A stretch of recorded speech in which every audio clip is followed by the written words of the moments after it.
At Bryan Health, we care for patients, educate tomorrow's healthcare providers, motivate our community with fitness and health programs, and collaborate to continually improve how we serve others. That's why we are proud to present another Bryan Health podcast. Here's Melanie Cole. It's estimated that 78 people a day die from overuse of opioids. Use of these drugs has skyrocketed in recent years. My guest today is Dr. Wes Whitten. He's an anesthesiologist and a pain management physician with Nebraska Pain Institute. Dr. Whitten, welcome to the show. Let's first start with a little lesson. What are opioids and what are they mainly used for? You bet. So thanks so much for having me. So opioids are specialized pain medications. They work on pain receptors that are found primarily throughout the brain and spinal cord. Their purpose is to blunt the brain's perception of pain. So they're very effective tools when they're used for this purpose. So their most effective means are for the pain management around surgery. So they've helped with anesthesia and helped open up the field of surgery to be able to allow us to do all the wonderful things that we're able to do with modern medicine and the surgical arena.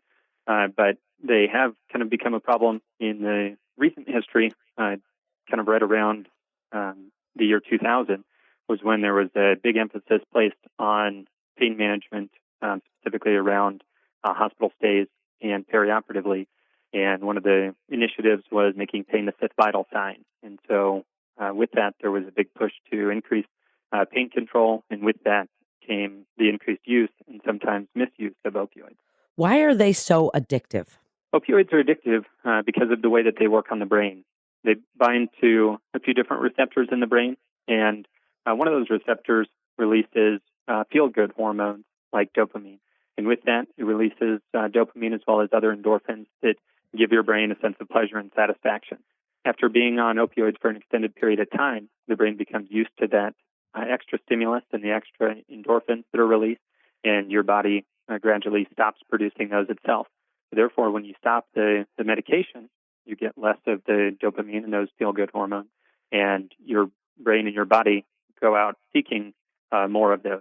And therefore, the body knows that they get that feeling from opioids and causes it to seek out more opioids. What a great explanation, Dr. Whitten. Thank you for explaining that because people don't truly understand that. So now tell us about some of the short-term and long-term effects of opiates and some of the side effects that people experience and the reason that we're having this segment today. You bet. So with opioids, when you first start taking them, there are a lot of side effects that are very common. They range from mild to more severe. Sedation is a common thing with opioids. It makes you a little sleepy and also can cause you to be dizzy, can cause nausea and vomiting, as well as constipation. The more dangerous things that we experience with opioids are things like respiratory depression. What that means is that it causes your body to not breathe as much or as frequently as it should. And that's the main reason why there's a risk of death associated with opioids, is that if you take too many opioids at one time, then it can cause the body to not breathe as much as it should or potentially not at all, which can ultimately lead to death. After being on opioids for an extended period of time, then the body will develop a physical dependence to them. And that means that your body needs the medication in order to maintain its normal state. And if you stop them abruptly, then you will likely go through withdrawal. And that's why whenever we do stop somebody on opioids, then we taper them down slowly in order to avoid those withdrawal symptoms, which are a sign of physical dependence. Physical dependence is not the same thing as addiction. Addiction is the psychological component associated with that dependence and with long-term use. So with that, there always is a risk of addiction and also a risk of tolerance. So that's one of the biggest issues that we run into with chronic pain and opioids is that the body will develop a tolerance to opioids. In other words, the medication that you start off on initially doesn't work quite the same as it did when you first started it, and therefore your body will require additional medication. And that's what has, in a roundabout way, led to our opioid epidemic, that we previously didn't think that there was an opioid ceiling, that, if some is good, then more is better. And over time, we found that that's not the case. And now we're taking steps in order to help rectify that. Wow, it certainly is becoming quite the problem in this country. So let's discuss some non-surgical alternatives to opioids for pain management. You're a pain management physician and an anesthesiologist. So speak about some of the other things that you might try instead, before, or after an opioid situation where someone might be using them, then they get off them, but they still have pain to deal with. So talk about some non-surgical alternatives, Dr. Whitten. Absolutely. So I want to start off by saying that, there's a time and a place for everything. And so with that, there are certain conditions that really do need surgery. And so, I want everybody to know that, there are times when surgery is the best option, and there are times where medications are the best option, and there are times when other interventions are best. And so, with my experience as a pain management physician, the number of alternatives that we have available now are greater than there have ever been before.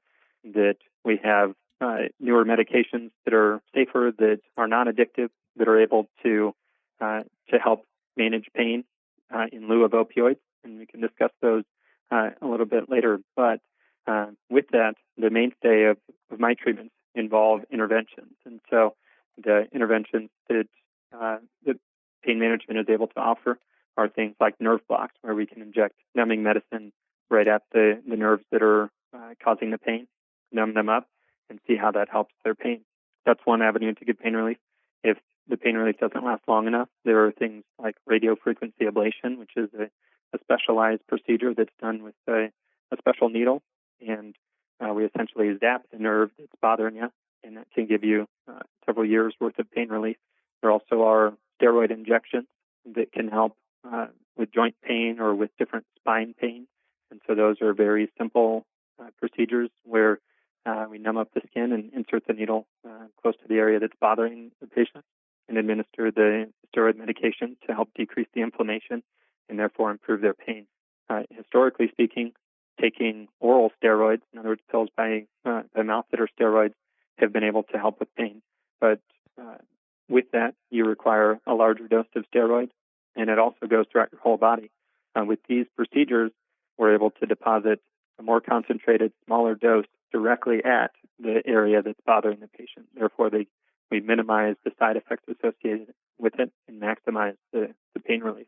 Additionally, there are different proliferative type therapies like platelet-rich plasma injections and stem cells, which those have been very effective in treating different pains. Joint pains are an area where there's probably the best evidence, and that's where you hear of a lot of athletes and people in the news that they go and get platelet-rich plasma. It's also called PRP. They go and get these injections, and it helps them heal faster. And so those are another alternative for a different approach. Additionally, we have things like spinal cord stimulation, where we insert a specialized device that sits right along the backside of the spinal cord. We're able to send electrical signals directly into the spinal cord in order to essentially confuse the pain signal as it's going from the nerve that's bothering you up the spinal cord into the brain. We intercept that pain message, scramble it, and the brain doesn't perceive it as pain anymore. Wow, that was awesome, Dr. Whitten. You just explained so many alternatives to opioids. Where do physical therapy, rehabilitation, exercise programs, meditation, even psychotherapy or antidepressants, where do those fit in to this pain management picture? Absolutely. So I like to offer well-rounded therapies that are tailored directly to the patient's needs and their desires, because again, there's a time and a place for everything. And with that, I'm a big believer in focusing on what the patient wants as far as their therapy in order to get better. Diet and exercise are always a part of that therapy, in the sense that a good diet will help with your overall health.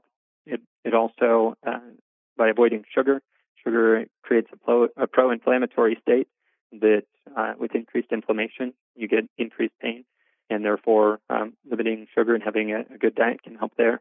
Exercise helps release those feel-good endorphins that we were talking about that opioids do, so you can create your own exogenous or endogenous. In other words, create your own hormones that make you feel good and feel better. So those are always important. things like physical therapy and chiropractic and occupational therapy are all very good therapies that can help in their own respect in order to be able to improve the patient's overall well-being. And so those are all very important things that that I like to focus on as well. As far as some of the non-opioid medications that we offer, there are things like anti-inflammatories that are very good at helping typically joint pains respond very well to those and are non-addictive. There are other pain medications, and this is an area that I like to focus on whenever I talk with patients about this, is that I prescribe pain medication. Those pain medications, when you go to the pharmacy and pick them up, then it might say that they're a seizure medication, or it might say they're an antidepressant.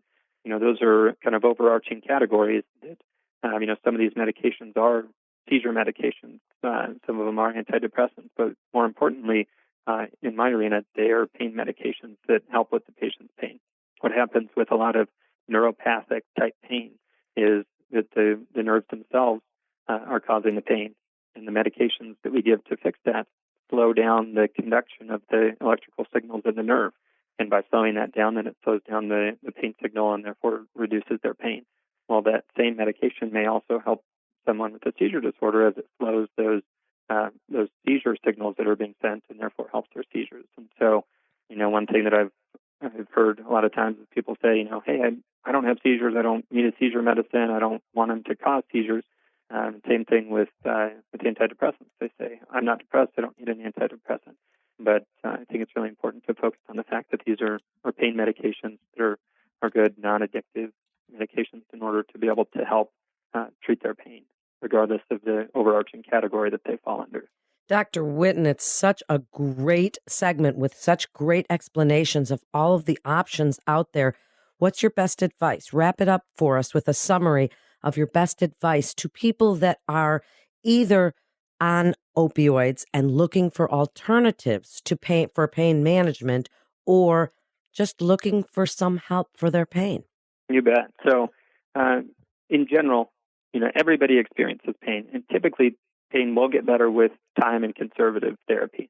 So typically, a back injury will get better in 6 weeks. And so there are certain things that can help expedite that, and there are certain medications that can make that easier in the short term.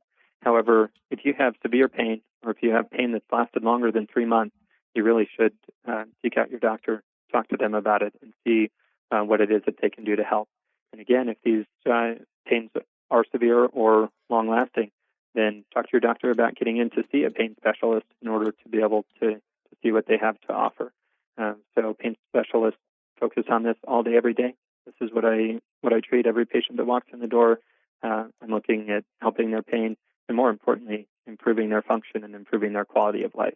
And so with that, getting in to see somebody and looking for other alternatives, and also educating yourself online. There are a lot of good websites that you're able to find information on pain and pain treatment, and being able to have an intellectual conversation with your provider about different alternatives to be able to treat your pain, improve your life, and be able to get you back doing the things that you want to be doing.